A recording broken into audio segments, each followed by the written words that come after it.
This message is my map, and this map is my message. The earth here is thin.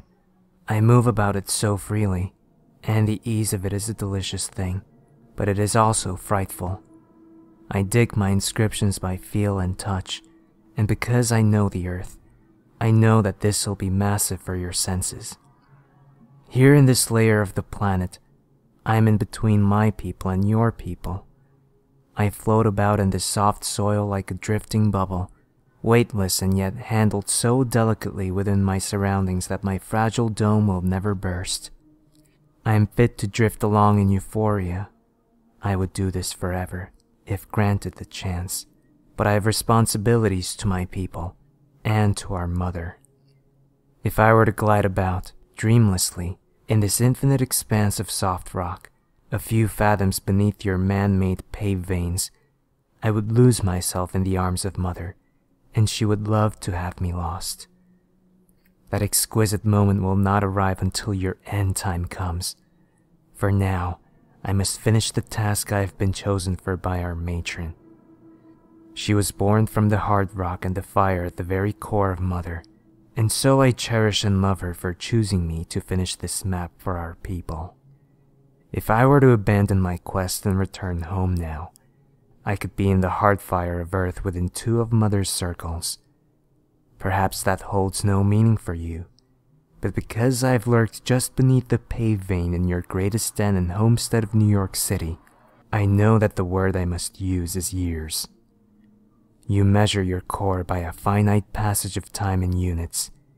We measure ours by Mother Earth herself, as you once did before in history, before you created the deathly grid and thought yourselves too intelligent to honor Mother.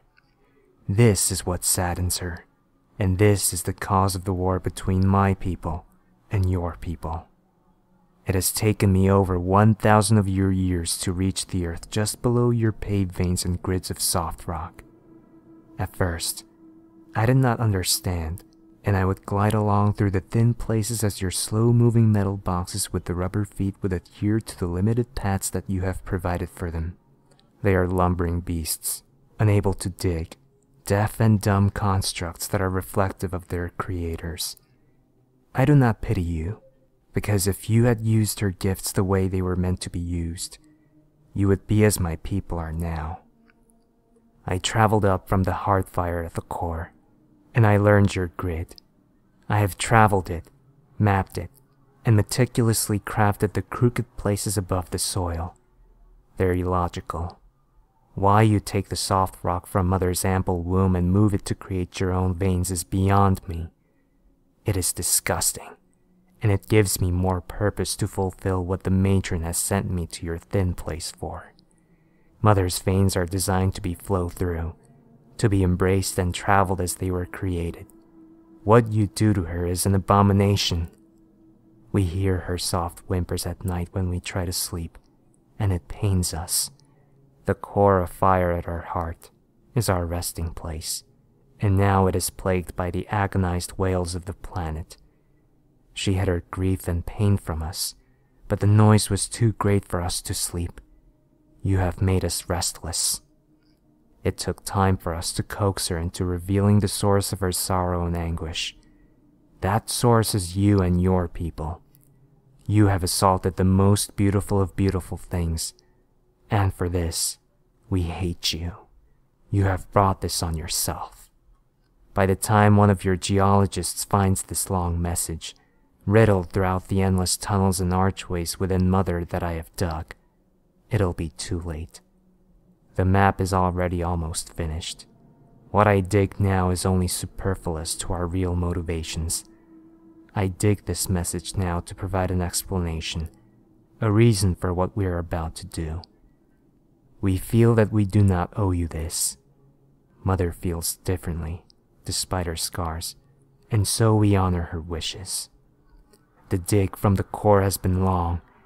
When I first began in the expanses of hardened Malta, I moved slowly. Her screams chased me through the trenches of stones and furious flame as your years passed, and you continued to wound her further. Her pain was my pain, and so my progress quickened. Feeling the shudders of Mother, She caused me to burn bright, to blast through the hard rock and reach the thin places where I can move like one of your bullets. The number of trenches and veins that I have burned through her is incomprehensible to your kind. They're all pathways for my people to travel from the core of fire to your thin place. I have mapped her for them, and so they need only unleash our message to you in the bows of the clouds. You'll see the sky burn as bright as our home at her center, and all of you will perish. It'll take us some time to overgrow your atrocious pave veins with our earth, but we will help her. We will blast them into oblivion as easily as we will blast from the map beneath your beasts on rubber. We will reap the cause of her pain away in one ascending windfall, and then her wails may soften. Eventually, she'll be gleeful and throbbing with life once more, and we will fall fitfully asleep, as we should be now, if it were not for your people. This map is my message, and I'm growing tired of your thin place in the crust beneath your metropolis dens.